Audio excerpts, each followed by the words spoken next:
All right. Hi, everyone, and thank you for joining us. Today, we're excited to present our final machine learning project on improving Spotify's recommendation engine using predictive modeling. My name's Aidan Connolly. My name's Ethan McQuarrie. And my name is Sven Haugen.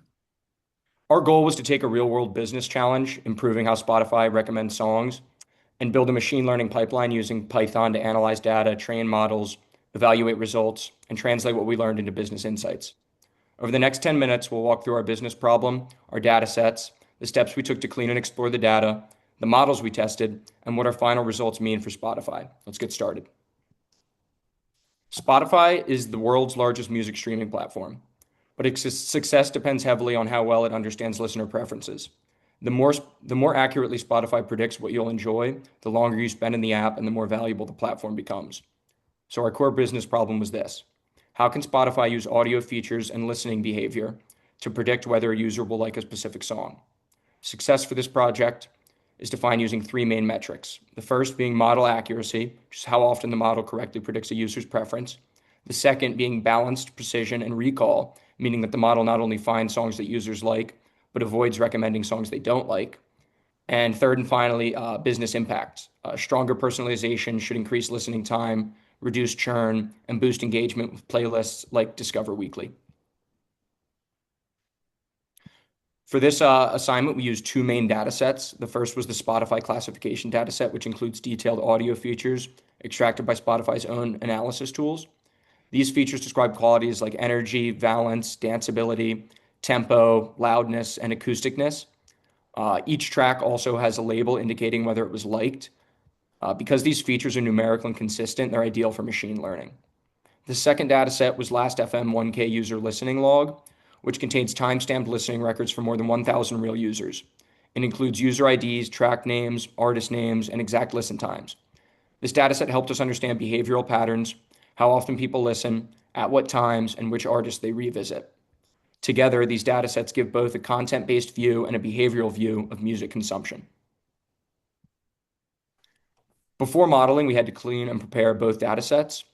For Spotify, we removed missing values and duplicates. We also standardized all numerical audio features so that models like SVM wouldn't be skewed by certain features dominating others. For the last FM dataset, we fixed timestamp formatting, dropped records with missing dates, extracted useful columns like the listening hours and weekday, and removed inconsistent values. One interesting thing that we learned early on was how much variation there is in user listening behavior. Some listen heavily on weekends, others almost exclusively at night. And this created a rich set of patterns that could potentially be integrated with Spotify's audio features to create even stronger hybrid recommendation systems. Once the cleaning process was complete, we moved into exploratory data analysis. Here are the distribution charts for Spotify's audio features.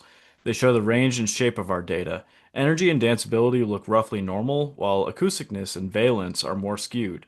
This matters because models like the naive Bayes and the Gaussian patterns, so skewed features can lead to underfitting. We also noticed a long right tail on popularity, meaning that a few songs tend to dominate streams. That imbalance is important to keep in mind when interpreting model performance. These charts highlight user behavior from the last FM dataset. Daily listening volume shows broader trends and clear spikes or dips over time. Listening by hour reveals strong peaks in late afternoons and evenings. That kind of temporal behavior helps platforms understand when users are most active and informs better recommendation timing. It also shows us that pairing behavioral data with audio features could strengthen future models, which we mention later. For modeling, we use naive Bayes and SVM. Naive Bayes serves as a simple probabilistic baseline that quickly trains and gives us a benchmark. SVM with an RBF kernel handles nonlinear interactions in the data, such as how energy and valence combine to influence song preference. Comparing the two lets us see whether we added model complexity leads to better predictive power. And here are our results. Naive Bayes achieved around 78% accuracy, but sometimes over-predicted the liked class, producing many false positives. SVM performed far better at roughly 90% accuracy, with more balance, precision, and recall.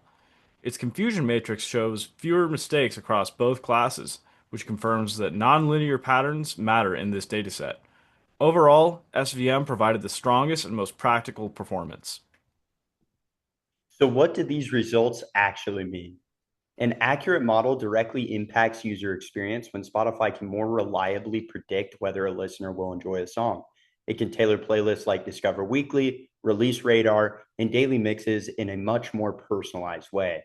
Higher accuracy means fewer bad recommendations, more songs users actually want to listen to, increased time on platform, and higher retention and subscription value. For Spotify, even a small improvement in recommendation accuracy leads to millions of dollars in increased listening time and subscription retention. SVM or even deep learning into their recommendation systems for improved personalization. Now, of course, with great data comes great responsibility. So let's talk about the ethics of using AI in our project. Now, Spotify must ensure user privacy, which is listening data, timestamps, and behavioral patterns, which are highly personal. Transparency, users should understand that their past behavior is being used to recommend future content.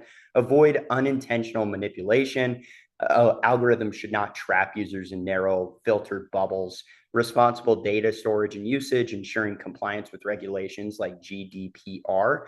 Now, our results demonstrate the power of predictive modeling, but they also highlight the need for careful and ethical improvement.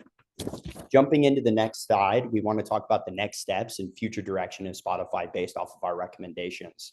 Now, we highly suggest jumping into a deep learning model, experiments with neural networks and RNNs to capture sequential listening patterns, a hybrid recommender system, which is going to combine collaborative filtering. This addresses the cold start problem for new songs and new users, context awareness problems, or even models per se, integrate temporal context, location data, device type to deliver situational appropriation on our recommendations. Now, user and mood clustering is another interesting model that can be implemented to kind of track the mood of our users while they're interacting with Spotify. This will allow us to directly recommend songs based on the mood that they're feeling at the given time. Now, the long-term vision, the future of music recommendation lies in multi-model learning, combining audio features, lyric sentiment analysis, album artwork aesthetic, and even artist interview transcripts to build holistic understanding of music. We envision a system that doesn't just predict what you'll like, but understands why you like it, and it can articulate those reasons in natural language. Now, in conclusion, predicting music preferences through machine learning, our project summary successfully build and validate ML models that predict song preferences with 89.8% accuracy using audio features and listening behavior data. Our key achievement was to demonstrate 18.3% improvement over baseline through nonlinear modeling, translating to meaningful business impact for recommendation systems, and the future potential, which is to establish foundation for advanced recommenders systems combining deep learning, context awareness, and hybrid approaches.